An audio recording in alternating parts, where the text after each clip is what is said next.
This is our sow and grow video on broad beans. Now, broad beans are a fantastic thing to grow. They're fairly easy to grow. They germinate really, really easily. They're pretty frost hardy, so they're quite a forgiving crop. And it's generally one of the first things you get to harvest in spring, which is really, really rewarding.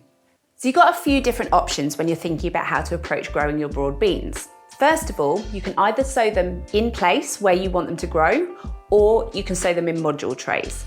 Now, you can only sow broad beans in place as long as you don't have a problem with mice. I have mice, and I know that if I put my broad beans straight in the bed, they're going to all get eaten and I won't get any plants. So for me, I go with sowing in a module tray. Now, the other option you have with broad beans is you can overwinter them, or you can sow them in spring. Now, if you want to overwinter them, you sow them between June and September, and then you take care of those young plants through winter and then plant them out really early in spring. Alternatively, you can just grow them really, really early in spring. So we're talking February to April before you're able to sow many other crops.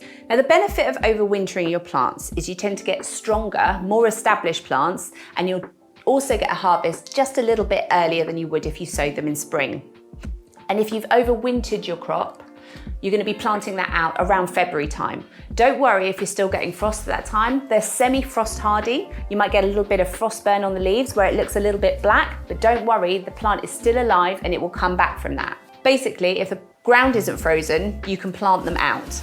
So if you're overwintering your plants, doing it in a greenhouse in a module tray is a really great option. So you take your module tray, fill it up with growing media. Now, we have a whole separate video on growing media for you if you want help selecting the right thing to grow in. So when you've filled up your module tray, put it on a surface and give it a pat. That's better than pushing it down into the modules where it can become compacted and it's not so great for the root growth of the plants. Now, broad bean seeds are big, so they're easy to manipulate and it's really easy to sow one per module. They're also fairly reliable germinators. So if you put one per module, you're likely to get germination in every single plant. Now, take your seed and push it down right into the soil. You're going down until about the second knuckle on your finger, and then you should be about the right depth. Broad bean seeds like to be quite deep. And with the seed, you want to take it so it's sitting on its side, not on one of the ends, sitting on one of the long sides.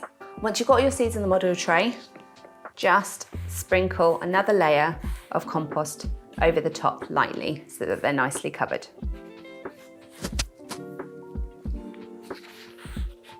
Give them a water. And then that's it. So you're going to want to put that outside in a greenhouse, make sure they don't dry out, and then after that they can basically take care of themselves until you're ready to plant them out early next year. If you want to give broad beans a try, check out our range online at shegrowsveg.com where we've got some really interesting options for you.